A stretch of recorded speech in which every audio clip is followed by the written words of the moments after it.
बोलिए माँ सरस्वती की जय। भक्तजनों, आज इस कथा के द्वारा हम माता सरस्वती के विषय में ज्ञान अर्जित करेंगे। माता सरस्वती विद्या, ज्ञान और विज्ञान की देवी हैं। एक पुरानी कथा के अनुसार सर्वप्रथम सरस्वती माँ श्री विष्णु जी की पत्नी थी, लेकिन बाद में इनका एक अंश नदी के रूप में पृथ्वी पर और शेष अंश ब्रह्मा जी के पास प्रतिष्ठित हुआ। श्वेत कमल पर विराजमान देवी सरस्वती वीणा वादन करते हुए संसार में ज्ञान का प्रकाश फैलाती हैं। हिंदू धर्म ग्रंथों में देवी सरस्वती के प्रकट होने की दो कथाएं प्रचलित हैं। एक कथा के अनुसार पूर्व काल में जब शुंभ निशुंभ आदि दैत्यों ने इंद्र आदि देवताओं के सारे अधिकार छीन लिए, तब देवताओं ने उन दैत्यों के अत्याचारों से मुक्ति पाने के लिए हिमालय पर जाकर भगवती पार्वती की अनेक प्रकार से स्तुति की और बोले, हे माँ, आप ही दुर्गा हैं, आप ही महाकाली हैं। संसार की कोई भी शक्ति आपका पार नहीं पा सकती। ब्रह्मांड में आप ही केवल वह आदि शक्ति हैं जो संपूर्ण जगत में प्रकाशमान हैं।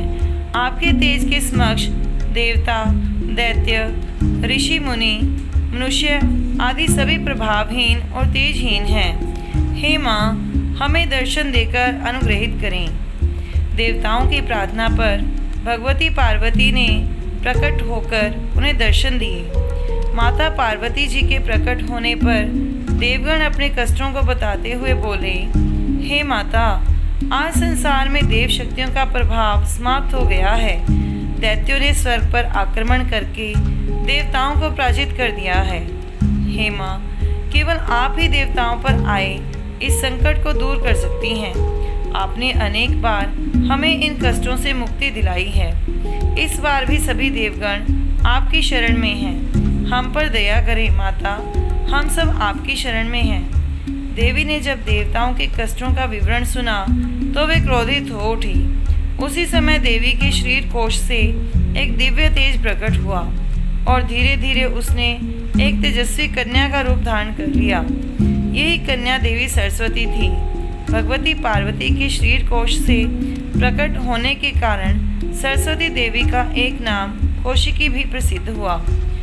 माँ भगवती सरस्वती का अवतार असुरों के विनाश और देवताओं के उद्धार के लिए हुआ था, अतः वे असुरों की खोज में चल पड़ी। शुंभ निशुंभ नामक के दैत्य अत्यंत क्रूर और अत्याचारी थे। उन्होंने इंद्र का सिंहासन छीन लिया था और स्वर्ग पर राज कर रहे थे।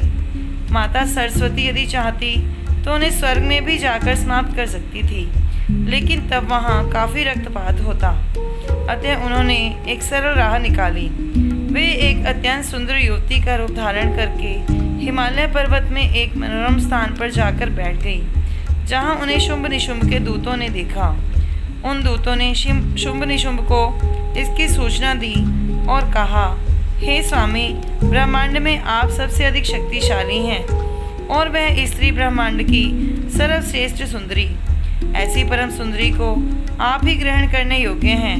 संसार में उसका आगमन केवल आपके लिए ही हुआ है। आप उसे ग्रहण करके उसके जीवन को सफल बनाएं। शुंभ निशुंभ ने जब दूत के मुख से देवी सरस्वती के रूप की इतनी प्रशंसा सुनी तो वे उन्हें पाने के लिए व्याकुल हो उठे। शुंभ निशुंभ ने शीघ्र ही अपने विश्वसनीय परमवीर दूत सुग्रीव को देवी सरस्वती के समीप विवाह का प्रस्ताव स्वीकार करने के लिए भेजा। सुग्रीव तपस्या में लीन देवी सरस्वती को दैत्यराज शुंभ निशुंभ का विवाह प्रस्ताव सुनाते हुए बोला, हे परम सुंदरी, अब आपको इस जंगल में अकेले रहकर तप करने की कोई आवश्यकता नहीं है। आपके सभी कष्टों के निवारण के लिए स्वर्ग के राजा शुंभ निशुंभ ने मुझे आपके पास भेजा है। आप शीघ्र ही मेरे साथ स्वर्ग की ओर प्रस्थान करें। दूत की बात सुनकर देवी ने उत्तर में कहा, हे सुग्रीव, मैंने यह प्रतिज्ञा की है कि जो भी व्यक्ति युद्ध में मुझे पराजित कर देगा, मैं उसकी ही पत्नी बनूंगी। यदि तुम्हारे राजा मुझसे विवाह करना चाहते हैं तो उन्हें पहले मुझे युद्ध में जीतना होगा। इसके बाद ही मैं उन्हें अपना पति स्वीकार करूंगी। सुग्रीव ने जब यह संदेश शुंभ निशुंभ को दिया तो वे क्रोधित होते हुए बोले, एक वन कन्या का यह दुस्साहस कि वह तीनों लोकों के विजेता शुंभ निशुंभ को युद्ध के लिए ललकारे। वह हमारी शक्ति से परिचित नहीं है, इसीलिए हम उसे क्षमा मांगने का एक अवसर देंगे। तत्पश्चात उन्होंने अपने सेनापति धूम्रलोचन को देवी को पकड़ने के लिए भेजा। धूम्रलोचन 60,000 की दैत्य सेना के साथ वहां पहुंचा और देवी को युद्ध के लिए ललकारा। धूम्रलोचन की ललकार सुनकर देवी सरस्वती ने मुस्कुराते हुए केवल हूँ शब्द के उच्चारण मात्र से ही उसकी 60,000 सेना सहित भस्म कर दिया। तभी से देवी सरस्वती धूमावती नाम से भी प्रसिद्ध हुई हैं। धूम्रलोचन की मृत्यु के पश्चात शुंभ निशुंभ ने अपने अनेक शक्तिशाली असुर सेनापतियों को युद्ध के लिए भेजा, लेकिन कोई भी असुर अधिक समय तक देवी के सामने टिक नहीं सका और सभी देवी सरस्वती के हाथों मारे गए। असुर सेना के व्यापक विनाश से शुंभ निशुंभ विचलित हो उठे और अंत में स्वयं ही युद्ध के लिए देवी के समक्ष आए। शुंभ निशुंभ ने जब देवी को देखा तो उन्हें अत्यंत आश्चर्य हुआ। वे उपहास करते हुए बोले, हे सुकोमल कन्या, तुम किस बल पर शुंभ निशुंभ को ललकारने का प्रयत्न कर रही हो? तुम्हारे पास ना तो अस्त्र शस्त्र हैं और ना ही कोई सेना, फिर तुमने यह मूर्खतापूर्ण कार्य क्यों किया?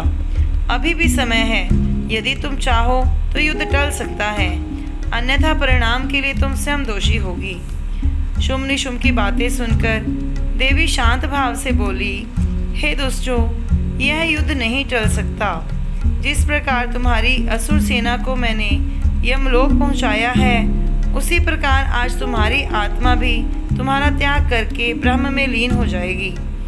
आज तुम्हारे पापों का अंत होगा और चारों ओर शांति व भक्ति का शंख बज उठेगा। इसके पश्चात शुंभ निशुंभ और देवी में घमासान युद्ध आरंभ हो गया। दोनों दैत्यों ने अनेक प्रकार से मायावी युद्ध किया, लेकिन देवी के आगे अधिक समय तक नहीं टिक पाए और अपनी शेष सेना के साथ मारे गए। जैसे ही शुंभ निशुंभ का देवी के हाथों अंत हुआ, वैसे ही चारों तरफ विजयी शंख बज उठे। सभी देवता माता भगवती की जय जयकार कर उठे। उन्होंने देवी सरस्वती के ऊपर पुष्प वर्षा करते हुए विभिन्न प्रकार से उनकी स्तुति की, किंतु हिंदू पौराणिक ग्रंथों के अनुसार कौशिकी ही साक्षात सरस्वती हैं। उन्हें उग्र तारा और महोग्र तारा भी कहा जाता है। माता पार्वती के शरीर से स्वतः प्रकट होने के कारण वे मातंगी भी कहलाती हैं। देवी भागवत के अनुसार सरस्वती देवी भगवान कृष्ण जी की जीवा से प्रकट हुई। श्री कृष्ण ने सरस्वती जी को भगवान नारायण को समर्पित कर दिया। सबसे पहले भगवान श्री कृष्ण जी ने ही संसार में सरस्वती जी की पूजा अर्चना आरंभ की। धर्म ग्रंथों में कहा गया है कि श्री कृष्ण जी की जीवा से प्रकट होने के साथ ही श्री कृष्ण को स्वतः ही बांसुरी बजानी आ गई। इसी प्रकार जब देवी सरस्वती महर्षि वाल्मीकि जी की जीवा पर विराजमान हुई तो वे महान कवि बन गए। इसी के साथ देवी सरस्वती विद्या और ज्ञान की देवी के रूप में भी पूजी जाने लगी। माँ सरस्वती अपने एक अंश से नदी रूप में धरती पर और दूसरे अंश से ब्रह्मा जी की पत्नी होने के कारण ब्रह्मा या ब्राह्मणी नाम से प्रसिद्ध हुई।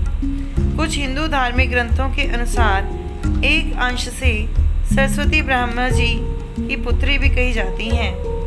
एक बार ब्रह्मा जी ने सरस्वती जी से कहा, हे देवी, तुम किसी योग्य पुरुष के मुख में शब्द शक्ति बनकर निवास करो। ब्रह्मा जी के आदेश अनुसार सरस्वती माँ योग्य पात्र की खोज में निकली।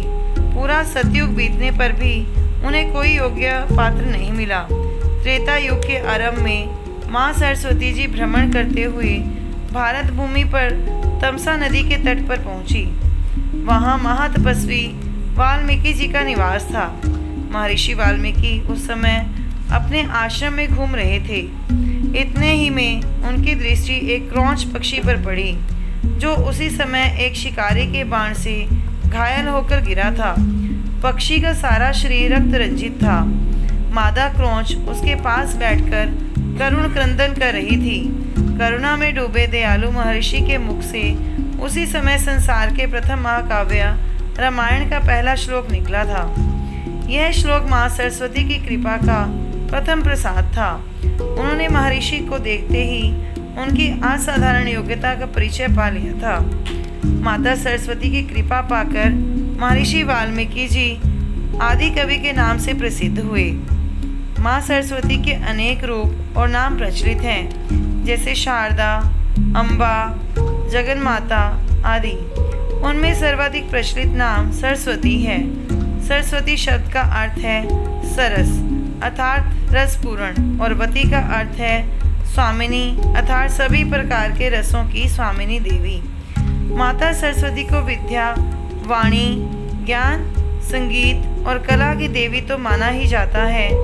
ब्रह्मा जी की भांति सृष्टि की रचना और श्री हरि विष्णु जी की भांति सृष्टि के पालन में भी उनका महत्वपूर्ण योगदान है।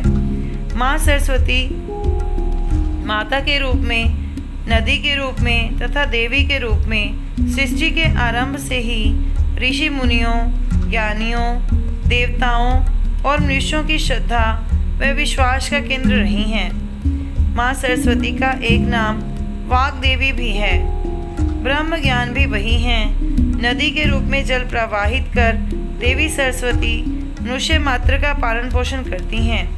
जिस प्रकार सूर्य के प्रकाश से अंधकार समाप्त हो जाता है, ठीक उसी प्रकार जो व्यक्ति विद्या अर्थात देवी सरस्वती का आश्रय लेता है वह पर ब्रह्म परमात्मा में लीन हो जाता है। वेद हमारे धर्म के मूल आधार हैं। ये वेद माँ सरस्वती जी की कृपा के ही प्रसाद हैं। माँ सरस्वती साक्षात शब्द स्वरूप हैं, अतः प्रत्येक शब्द उनकी कृपा से ही प्रकट होता है, चाहे वह लिखित हो अथवा कथित। हिंदू धर्म में ईश्वर के 3 रूप बताए गए हैं। ब्रह्मा सृष्टि के उत्पन्न करता, भगवान विष्णु सृष्टि के पालन करता और भगवान शिव जी सृष्टि के संहारक अथवा नष्ट करता। ठीक इसी तरह हिंदू धर्म ग्रंथों में मातृशक्तियों के भी 3 रूप बताए गए हैं, भगवती सरस्वती, भगवती महालक्ष्मी और भगवती महाकाली। हिंदू धर्म ग्रंथों के रचनाकारों के मतानुसार जगत के निर्माता परम पिता परमेश्वर सृष्टि की रक्षा के लिए अपनी अलौकिक माया से पुरुष अथवा स्त्री के रूप में अवतार ग्रहण करते रहे हैं। जब उनका अवतार पुरुष के रूप में होता है तब संसार ब्रह्मा, विष्णु, शिव, राम, कृष्ण आदि नामों से उनकी स्तुति करते हैं, और जब उनका अवतार स्त्री रूप में होता है तब उन्हें महाकाली, महालक्ष्मी, महासरस्वती आदि नामों से पुकारा जाता है। जगत के पालनकर्ता की तमो प्रधान शक्ति को महाकाली कहा जाता है, जो मुख्यतः दुष्टों का संहार करती हैं।